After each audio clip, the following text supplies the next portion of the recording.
hari terhambat, samudranya kaya raya, karena kami syukur Tuhan. Di negeri permai ini, berjuta rakyat bersimbah duka, anakku rusak sekolah, pemuda desa tak kerja. Mereka dirampasnya, tergusur dan lapar. Bunda relakan darah juang kami untuk membebaskan rakyat. Mereka dirampas haknya, tergusur dan lapar. Bunda relakan darah juang kami, padamu kami berjanji.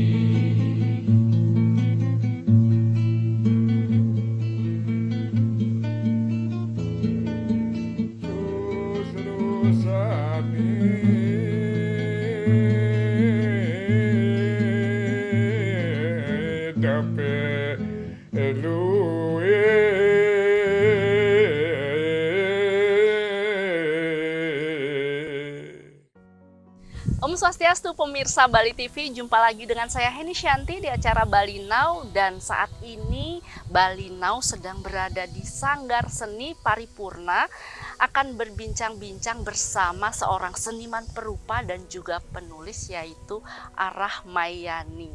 Nah, nanti kita mau bahas tentang apa? Langsung kita sapa. Om Swastiastu, Mbak Yani. Apa kabar?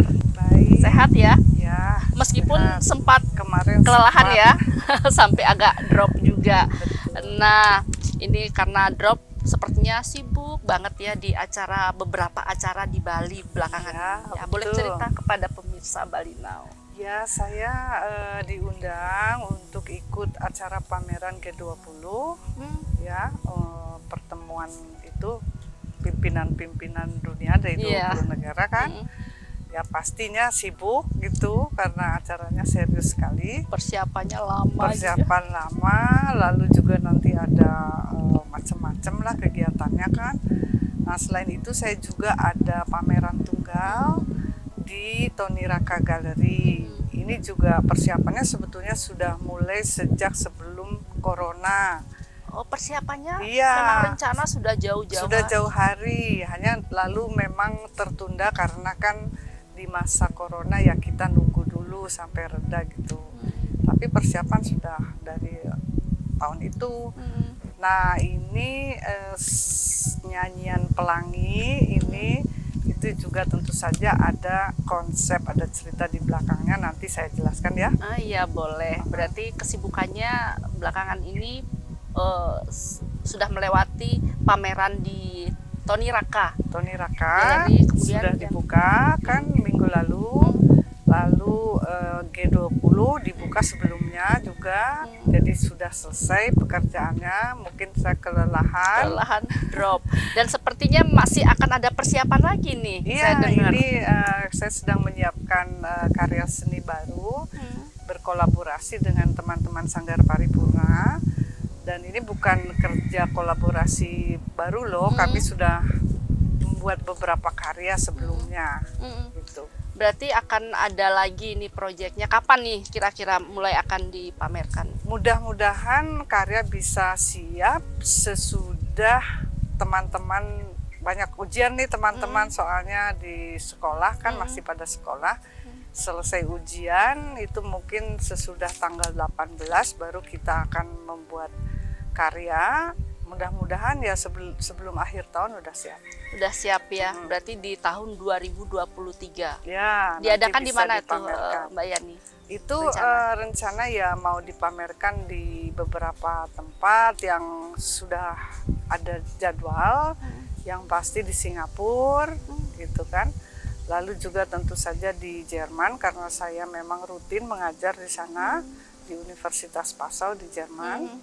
Nah itu biasanya tentu saja mereka akan ingin juga terlibat gitu, memamerkan teman-teman anak-anak muda juga di sana.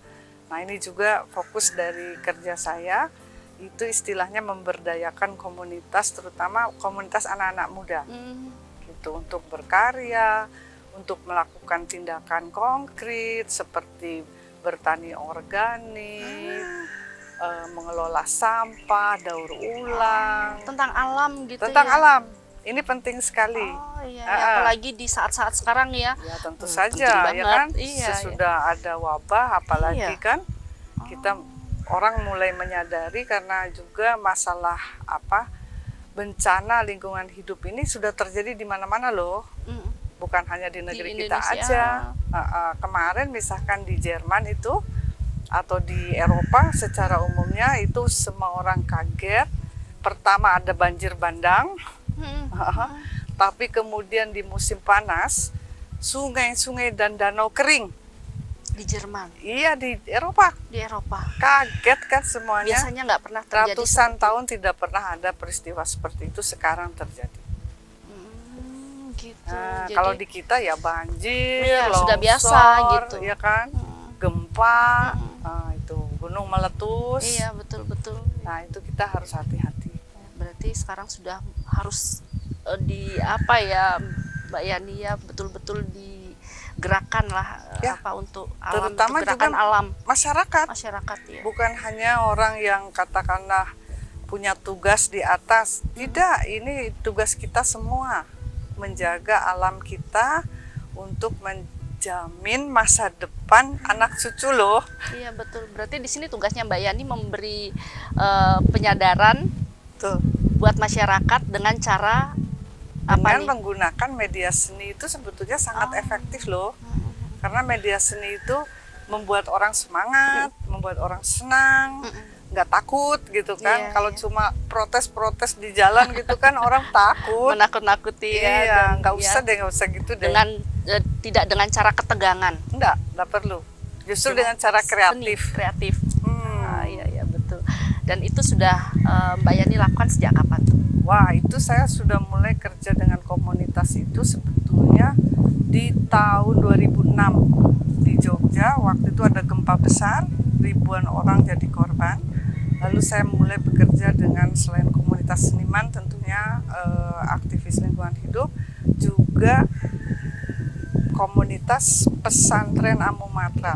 Itu keturunan pesantren tertua di Jogja. Di Jogja. Pimpinan Kiai Jawis Masluri. Dan kami masih bekerja sama hingga saat ini untuk menjaga ya alam dan lingkungan hidup. Iya, aduh, luar biasa nih. Ini tugas Mbak Yani yang sangat luar biasa untuk kemanusiaan loh, Ya, kemanusiaan dan kehidupan di muka bumi ini. untuk selanjutnya. Ya, karena yang saya kerjakan di Indonesia ya di Jogja dan di Bali memang fokusnya, tapi juga saya mengerjakan pekerjaan yang sama di Jerman, di Belanda, di Australia, di Kanada, di Amerika, dan di Tibet, di Cina Di juga. Tibet. Aduh, kita nanti akan cerita tentang Ya, yang di Tibet. nanti bisa detailnya. Iya, detailnya ya. Kita mau membahas tentang bagaimana sih perjalanan hidup seorang Arahmayani. Nah, tapi kita sebelum itu kita mau nanya masalah buku-buku. Mbak Yani kan juga seorang penulis nih. Nah, Betul. buku-buku apa saja sih Mbak Yani sudah buat? Ada 2 kumpulan puisi yang sudah diterbitkan. Satu judulnya Roh Terasing, satu lagi Suara Hati. Tentang apa itu Mbak Yani? Itu tentang perjalanan hidup saya sih sebetulnya, bagaimana saya menanggapi kehidupan ini dengan cara yang puitis, ya kan? Lalu ada satu kumpulan esai. Oh, berarti buku juga sudah ada. Ada. Masih akan menulis lagi Mbak Yani Saya di sih sela-sela kesibukan? sebetulnya dulu juga saya pernah menulis di kolom. Nah belakangan memang dengan fokus di masalah lingkungan hidup itu dan juga kerja dengan komunitas, menulis saya tidak seaktif dulu, tetapi tetap menulis tentang kegiatan-kegiatan bersama komunitas dan lingkungan hidup ini. Lebih ke kegiatan Mbak Yani ya Betul, sekarang ya. betul. Karena kan perlu penjelasan juga mungkin ya. Iya. Kan tidak banyak sebetulnya kegiatan-kegiatan seni yang dihubungkan dengan bidang ilmu pengetahuan yang lain dan juga dengan komunitas. Betul. Maka Jadi, saya harus menulis ditulis, menjelaskan. dituangkan di sana ya, Ya. Mbak Yani, sebagai story, itu sebagai cerita nanti. Ya. Oke, baik Mbak Yani, nanti di segmen kedua kita akan membahas tentang perjalanan hidup seorang Arahmayani. Jangan kemana-mana, tetap di Bali Now. Baik pemirsa, masih di tempat yang sejuk ini di daerah Bone ya. Di daerah Bone dan tempatnya nyaman banget, sejuk banget. Kita masih akan membahas tentang kesibukan Mbak Yani. Kemudian saya ini akan membahas tentang bagaimana sih perjalanan kehidupan Dan Mbak Yani proses kreatif ya. dan proses kreatif hingga saat ini. Boleh, pokoknya panjang lebar deh Mbak Yani, Boleh. cerita pada pemirsa Bali Now. Baik Mbak, ya saya sebetulnya mulai mempraktekkan berkesenian secara visual sebagai perupa itu sebetulnya dari masa remaja loh. Saya sudah melukis gitu, nanti akhirnya masuk di sekolah seni di Seni Rupa ITB. Walaupun nggak selesai, tapi ya saya belajar ya di sana. Terus belajar. Nah ini sebetulnya berhubungan juga tentunya dengan perjalanan hidup ya, dengan kegelisahan anak muda pada masa itu. Kita masih berada di bawah rezim militer. Di tahun berapa itu? Jenderal Soeharto. Itu saya masuk Seni Rupa ITB itu tahun 79. Nah waktu itu tentu saja saya sudah mulai agak dewasa, sudah belajar tentang situasi politik, sosial gitu kan, selain seni ya. Nah waktu itu kegelisahan saya itu membuat saya jadi apa ya, bertanya-tanya gitu loh, kenapa ya kayak gini hidup kita gitu. Ada pemberontakan dalam batin gitu. Betul. Mungkin ya. Terutama Mbak itu di sekolah seni ya, tapi kok misalkan pengetahuan budaya kita sendiri, warisan leluhur kita, nggak serius loh dipelajarinya. Tapi yang modern, kontemporer gitu, saya tuh jadi heran.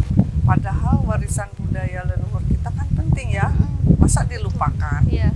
Nah itu waktu itu yang mendorong saya untuk, aduh saya harus mempelajarinya gitu, walaupun orang sepertinya nggak tertarik.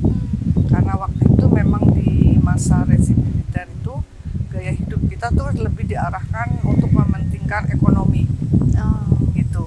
Budaya seni nggak terlalu penting lah, tapi untuk saya wah ini penting sekali. Nah pendek cerita, nanti saya mencoba mempelajarinya gitu kan. Sesudah saya ditahan, saya pernah ditahan loh karena protes di jalanan. Biasalah mahasiswi. Pas 17 Agustusan saya performance di jalan, pendeknya mempertanyakan makna kemerdekaan. Apakah betul kita sudah merdeka? Loh kok ini kita nggak boleh bicara, nanti malah dimasukin penjara. Saya malah dimasukin penjara akhirnya. Berarti mantan aktivis juga ya Iya. Mbak Yani. Nah itu satu hal ya, terus nanti akhirnya memang saya dikeluarkan juga dari sekolah gara-gara itu.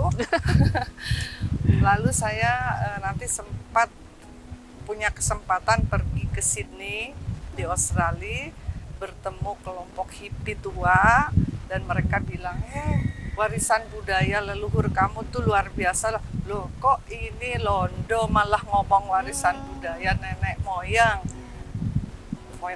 kita loh. Iya. Akhirnya saya mendapat kesempatan karena mereka punya perpustakaan untuk belajar di sana. Gitu. Jadi saya semangat, pulang, saya pulang ke Indonesia, mau langsung mempelajari. Jadi saya nanti camping di candi-candi, belajar, lihat langsung gitu kan. Aduh pengalaman luar biasa tuh. Sampai nanti akhirnya saya punya masalah, sakit, aneh gitu. Nah nanti pendek cerita nih ya, itulah yang membawa saya bertemu dengan Pak Dalang Madesije. Akhirnya ke Bali. Akhirnya ke Bali karena menurut ahli paranormal di Jogja, itu saya kalau mau sembuh dari sakitnya sebaiknya segera pergi ke Bali, nanti akan bertemu dengan orang yang bisa menyembuhkan. Itu petunjuk. Betul. Nah, ketemulah dengan Pak Sije, dan Pak Sije memang nanti membuat upacara-upacara lukatan untuk saya, untuk supaya semuanya lancar. Ya memang di dalam kepercayaan dari warisan leluhur itu, saya memang berhubungan dengan Bali dari hidup masa lalu saya. Di kehidupan masa lalu Iya. ternyata ada hubungannya Dengan Bali. dengan Bali. Dan memang penyakit saya sembuh loh. Setelah Setelah berobat sampai di Bali, berobat di Bali, dan yang mengobati sebetulnya Pak Dalang dengan Bapak Pak Sije sendiri upacara yang- ya, oh, upacara di pantai, di gunung, di Pura Besaki, beliau yang menuntun. ya, yang membuat upacara besar untuk saya, untuk ngelukat katanya. Akhirnya sembuh saya. Sembuh di Bali. Ya, waduh itu kan membuka mata saya lebar-lebar. Saya harus mempelajari, ini luar biasa pengetahuan dari leluhur kita. Saya diobati dengan cara modern aja. Waktu itu sempat ke psikiater gitu ya, nggak sembuh. Nggak sembuh-sembuh sebelum berjumpa dengan Pak Sije. Betul, itu kenyataan, itu pengalaman nyata loh ya. Makanya dari situ saya betul-betul ingin mempelajari warisan budaya itu, langsung belajar dari Pak Sije. Saya sangat-sangat berterima kasih pada beliau. Berarti sudah seperti orang tua sendiri. Iya betul. Ini Ayah sudah angkat. seperti keluarga saya memang di sini. Iya. Karena betul-betul kehidupan baru dimulai dari di Bali. Iya, iya. Terus saya membuka lagi hubungan dengan warisan budaya yang terlupakan, karena memang waktu itu di masa rezim militer itu, ya budaya nggak dianggap penting, kecuali kalau berguna untuk mereka. Nah, dan akhirnya saya dengar-dengar Mbak Yani ini sampai ke Tibet. Nah, itu kan perjalanan spiritual. Betul. Ya, itu gimana tuh Dan ceritanya? juga itu sebetulnya waktu itu saya seperti kesasar ke sana, karena mulanya nggak kepikiran, tapi waktu itu ada kerja pameran, diundang pameran bersama beberapa seniman Indonesia dari di Museum Kontemporer Shanghai. Nah, itu karya saya yang dipilih adalah karya seni berbasis komunitas yang disebut proyek bendera itu. Nah, waktu itu di Cina itu belum ada praktek seperti itu, karena memang tidak bebas. Tidak boleh ya. Tidak boleh. Sebebas itu. Iya, lalu karena kurator yang dari Cina juga paham, saya minta kalau kalian mau penonton Cina paham, beri saya kesempatan bekerja dengan komunitas di Cina, jadi orang tahu maksudnya apa sih. Gitu. Oh ya, katanya.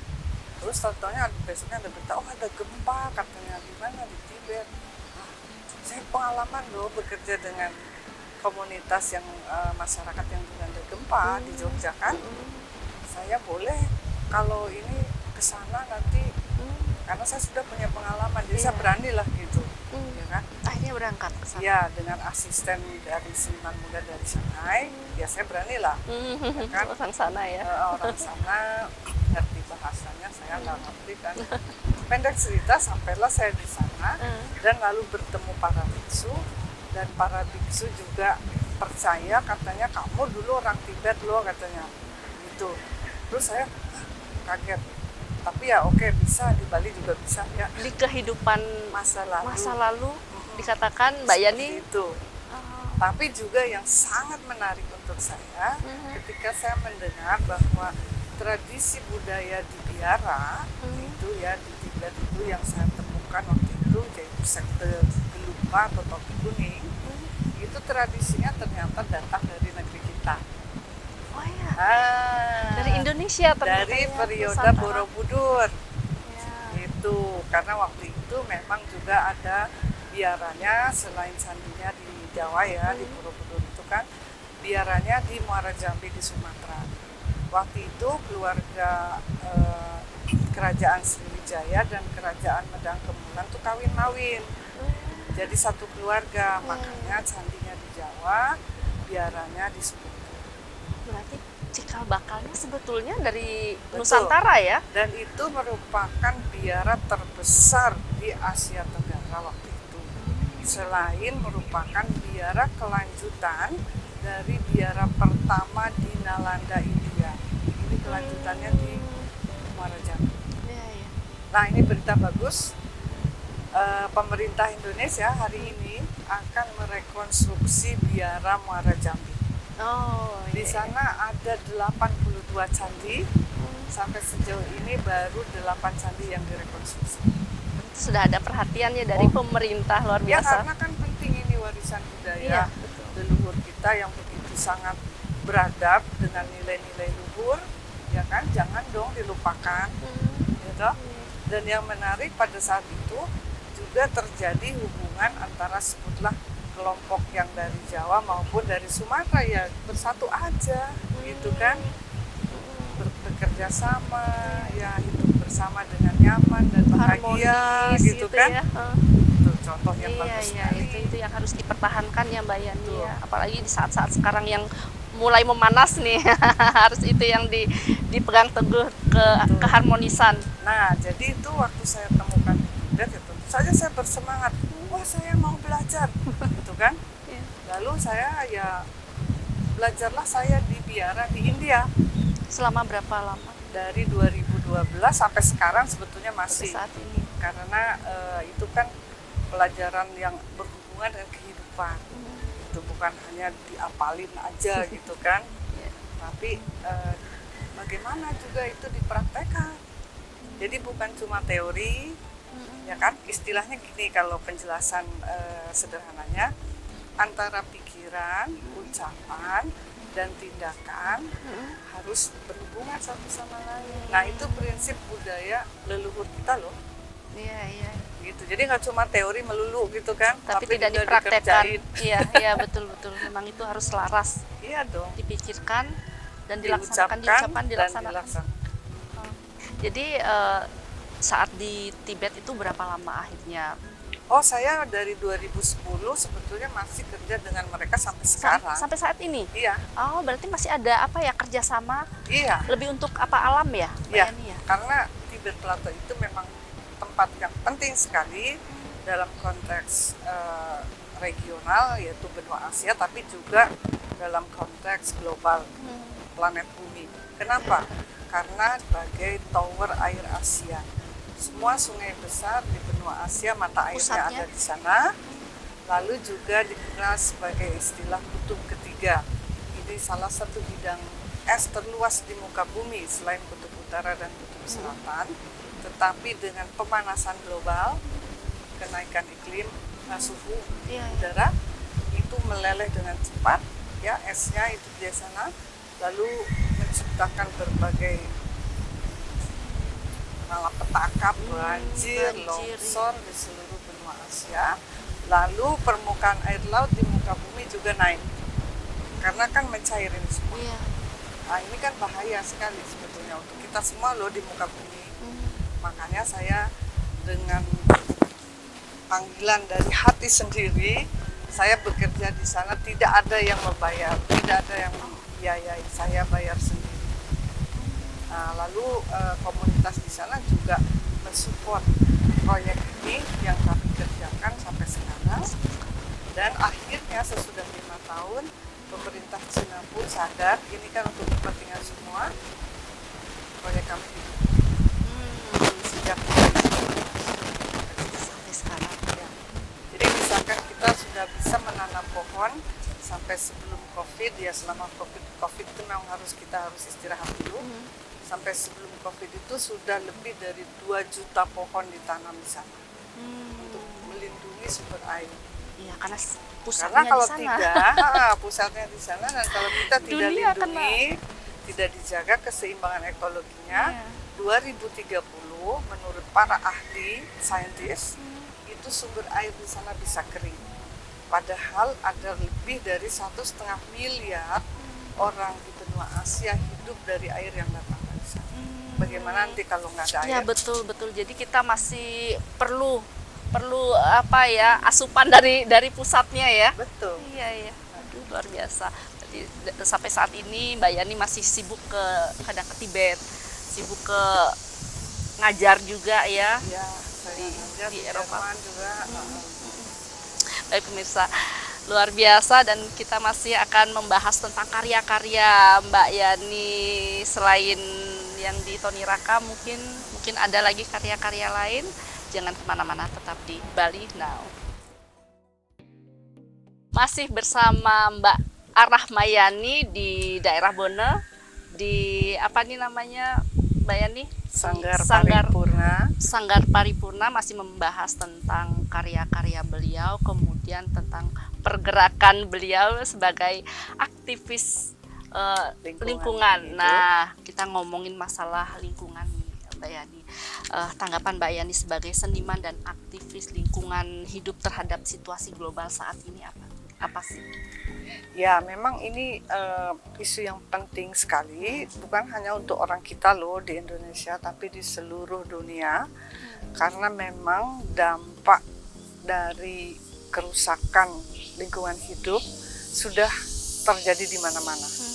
Nah, semua orang sudah merasakan.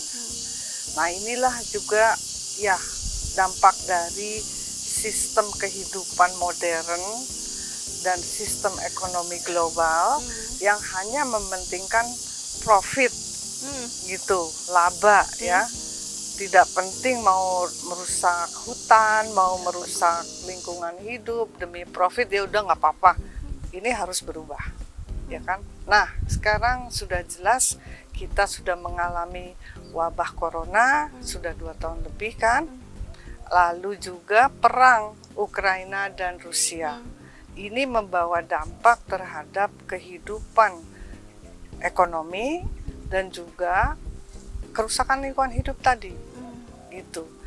Yang harus kita tangani oleh semuanya. Bukan hanya mereka saja yang harus bertanggung jawab yang di atas gitu. Saya nggak yakin deh, terus terang. Tapi justru ya kita masyarakat yang harus mampu menggerakkan komunitasnya untuk menjaga lingkungan kita, untuk bisa memproduksi bahan pangan loh, karena ini terancam loh kita sekarang dengan kerusakan lingkungan hidup ini. Nanti pengaruhnya terhadap perekonomian kan bisa sudah terjadi, sudah parah ini sekarang ekonomi dalam keadaan krisis. Pangan itu kan masalah dasar ya. Iya, itu yang wajib. Semua orang tidak bisa ditunda. makanan. Ya. Nah, kita harus mulai memikirkan sekarang segera bertindak bagaimana menyelamatkan kehidupan. Ya kan? Pertama dengan kemandirian pangan. Itu yang diangkat juga isunya di G20 loh. Iya. Lalu sumber air itu kan juga sangat penting.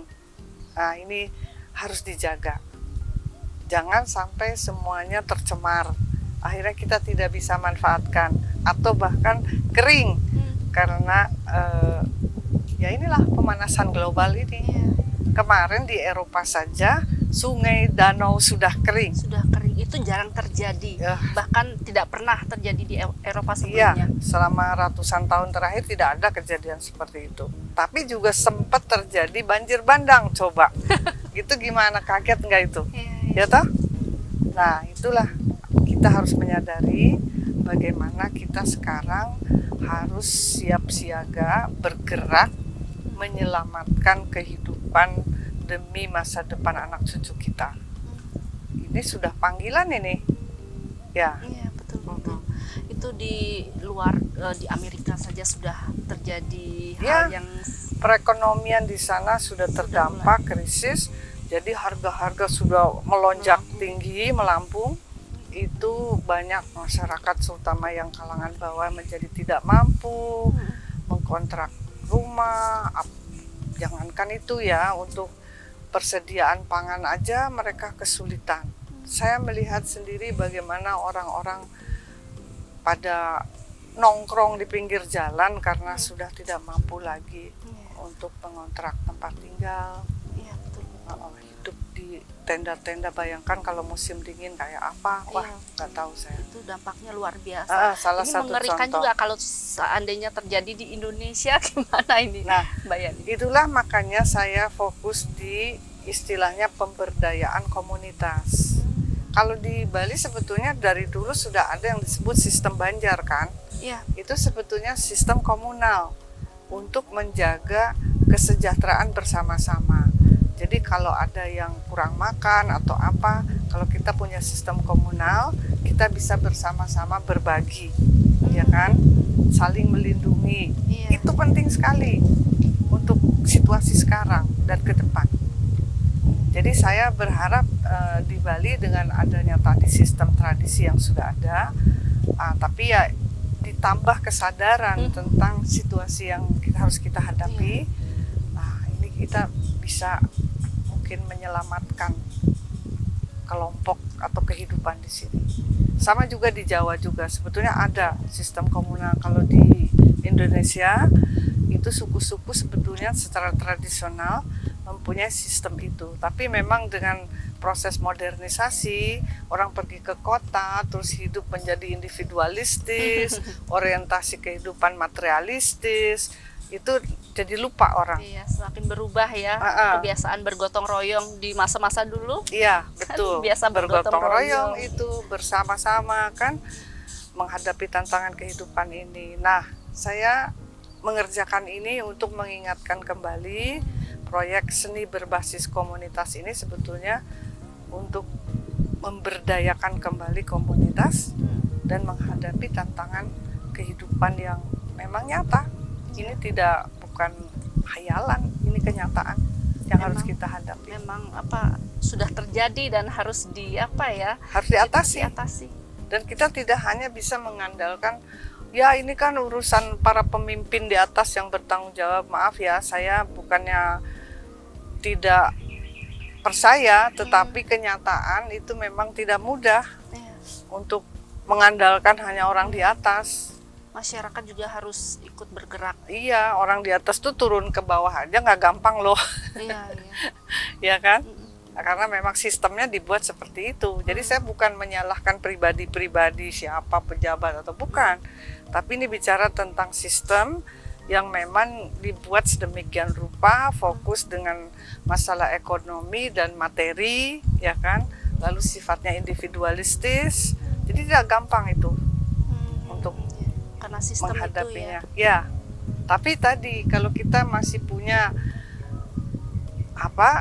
warisan dari leluhur kita yang menekankan kehidupan bersama, nah ini kita bisa bangkitkan lagi kesadaran itu. Gitu loh. Ya, itu sekarang lah yang Mbak Yani lakukan ya. Itu yang saya coba ingatkan, coba lakukan dengan komunitas-komunitas baik di Indonesia ataupun di berbagai tempat di manapun di muka bumi ini. Ketika mereka, ya kita mau, saya datang ke sana. Kemarin aja kan sebelum kesini saya di Thailand Selatan. Saya juga di Turki. Saya di South Carolina, di Amerika, di wilayah Amerika yang konon garis keras Kristennya sangat kuat. Tapi mudah-mudahan dengan kebersamaan mereka sadar, lalu ya bisa bekerja sama. Itu harapan yang luar biasa ya. Ya, jadi ini selain di Tibet, di Jerman, di Australia, di Kanada, dan di Amerika, itulah kerjaan saya. Dan saya menghubungkan komunitas satu dan lainnya ini untuk berbagi pengetahuan dan pengalaman untuk bersama-sama mengatasi tantangan kehidupan hari ini. Itu luar biasa banget ya. Ini untuk dunia, untuk kemanusiaan. Ya. Baik pemirsa, kami akan kembali setelah jeda. Jangan kemana-mana, tetap di Bali Now. Terima kasih pemirsa Bali Now, masih setia menyaksikan acara Bali Now, bincang-bincang bersama Mbak Yani, Mbak Rahmayani, tentang lingkungan hidup, tentang budaya, tentang isu-isu global saat ini, include pokoknya semua sepaket nih bahasan kita kali ini. Nah, sekarang kita kembali, tadi udah ngobrolin masalah dunia nih, bagaimana apa yang terjadi di Amerika, di Eropa, di apapun kejadian yang tidak terduga seperti banjir bandang, kekeringan air. Sekarang kembali kita ke daerah kita di Indonesia, khususnya di Bali nih, Mbak Yani. Nah, ini pasti kita perlu apa ya, kesadaran juga bagi masyarakat di Bali sendiri bagaimana menjaga budaya, bagaimana menjaga alam. Betul. Nah, seperti apa sih Mbak Yani untuk melakukan itu, untuk memberi apa ya, kesadaran Ya, bagi masyarakat di Bali khususnya? ya. Memang ini penting sekali untuk Bali juga, karena kan belum lama ini saja kan terjadi banjir bandang kan. Nah, itu kenyataan yang tidak bisa kita menutup mata darinya, Iya. Mm-mm. ya. Dan juga misalkan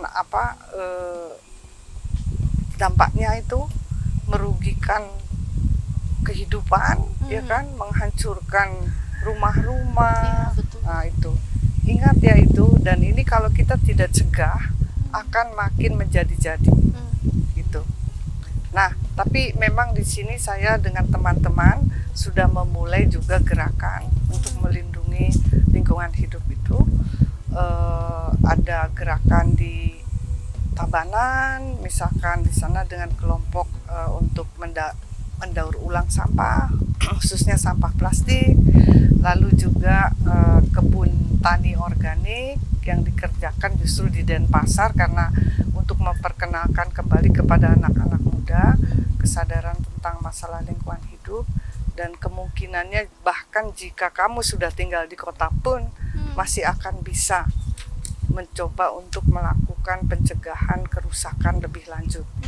Nah, ini saya bekerja sama dengan Krishna Waworuntu dari Yogyakarta untuk mengajar, karena Krishna memang ahli permakultur atau tani organik, dan dia memang berbasis di Bali walaupun sebetulnya seorang santri. Oh ya, Ya, gitu. bisa menyatu ya, itu Nah, keindahan yang hakiki ini itu. kan penting sekali bagaimana Untuk saat ini loh. Bali dan Jawa itu dari sejarahnya sebetulnya berhubungan, tidak terpisah gitu. Cuma sekarang kan kayak dibuat, dan terus nanti yang ini yang itu merasa paling benar, yang lain dianggap salah. Aduh, nggak kayak gitu sebetulnya. Falsafah leluhur kita itu sangat arif, ya, bisa menerima semuanya gitu kan dalam kebersamaan. Makanya saya buat nyanyian pelangi, itu istilahnya itu simbol dari keberagaman. Bahkan di kita kan sudah ada istilah Bhinneka Tunggal Ika, itu sejak ribuan tahun yang lalu loh, bukan hal baru loh.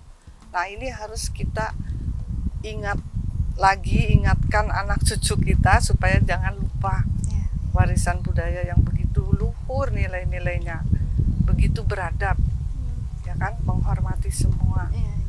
Alam dipahami dengan benar, hubungannya dengan alam itu menjadi istilahnya harmonis, ya, karena melihat diri kita adalah bagian dari alam, bukan penguasa alam yang terus boleh merusak dan hanya melihat alam sebagai objek semata. Ah, ini penting loh untuk dipelajari lagi, terutama oleh generasi muda, supaya jangan lupa. Ya, jadi apa nih pesan yang bisa Mbak Yani sampaikan kepada pemirsa Bali Now, kepada masyarakat dari karya-karya Mbak Yani? Ya, memang biasanya karya-karya saya itu membawa ide-ide yang berhubungan dengan tantangan kehidupan. Jadi di sana memang ada pesan untuk publik, untuk masyarakat, memperhatikan persoalan-persoalan yang bisa membawa malapetaka bagi kita jika kita tidak waspada, jika kita tidak paham. Dan ini sifatnya universal ya, walaupun tentu saja saya juga mempelajari budaya-budaya tradisional lokal dan menghubungkan pemahaman universal itu dengan konteks lokalnya, sehingga masyarakat setempat juga bisa memahami, ya kan? Nah, ini perlu untuk istilahnya diajarkan kepada generasi muda. Makanya saya bekerja dengan anak-anak muda loh. Nah, sebetulnya sudah ada proyek, misalkan teman-teman anak-anak muda dari Universitas Paso di mana saya mengajar, itu sudah bekerja dengan komunitas lokal. Ada 2 murid saya sudah bekerja di Jogja lebih dari 5 tahun, membantu komunitas di sana menghadapi tantangan lingkungan hidup. Ini masih berjalan sampai sekarang. Namanya Steven dan Max, itu masih bekerja di sana hingga sekarang. Ada juga yang perginya ke Amerika Selatan ataupun ke Nepal dan betul-betul membantu masyarakat lokal. Nah, ini juga ada proyek dengan teman-teman dari Belanda dan juga dari Australia, ingin bekerja sama dengan teman-teman muda dari Indonesia, baik di Jogja maupun di Bali. Nah, ini penting sekali, merupakan kerja nyata, ya kan? Jadi tidak hanya pesan-pesan saja loh yang disampaikan, tapi juga ada kerja nyata, kerja konkret untuk mengatasi persoalan yang harus kita hadapi bersama-sama. Gitu. Nah, ini ya, jadi yang penting poinnya adalah bagaimana kita membangun kebersamaan, entah itu suku apa, entah itu bangsa apa, ya. Kita sama-sama manusia kok, ya toh. Lalu kita bekerja sama mengatasi tantangan kehidupan, terutama kerusakan lingkungan hidup dan krisis ekonomi secara bersama-sama. Itu jalan keluarnya, dikerjakan secara bersama-sama. Kalau untuk budayanya nih, terutama yang di Bali ini, Mbak Yani, gimana nih? Tadi kan saya sudah mulai singgung bagaimana warisan budaya leluhur kita yang di Bali ataupun di Jawa, karena ini berhubungan, bahkan di Sumatera pun sebetulnya kan ada hubungannya. Cuma karena sekarang dengan gaya hidup modern yang fokusnya ke materi dan individualisme, banyak orang lupa tentang warisan budaya leluhur itu. Tetapi sebetulnya kalau kita mau membuka mata dan mempelajarinya kembali, ilmunya masih ada. Candi Borobudur masih ada. Itu sebetulnya di panel-panel itu ajaran, itu bukan hiasan. Setiap ukiran Iya, itu tuh ajaran. Di Tibet masih lengkap bukunya, di biara di Tibet itu. Tapi di sini juga sebetulnya di Jawa juga masih ada, walaupun sudah dianggap kuno mungkin. Tapi ahlinya di sini kan masih ada yang paham. Saya kenal Pak Sugilanus misalkan, dan kami sering berhubungan. Ahli apa namanya? Lontar. Ya, itu penting sekali untuk dipelajari warisan lagi, budaya. terutama oleh generasi muda ini, supaya jangan lupa.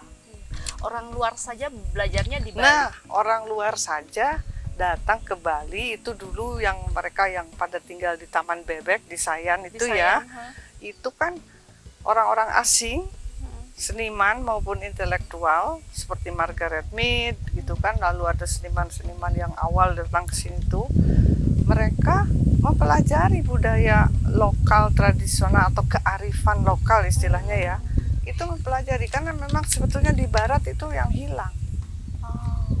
Nah, semoga ini tradisi ini akan berlanjut terus, karena saya juga kenal sekarang yang mengelola Taman Bebek. Ya. Yang di Sayan Ubud itu Gregorio namanya, setengah Jerman setengah Amerika Selatan, dan kami bekerja sama untuk bagaimana menghidupkan kembali tradisi seperti itu.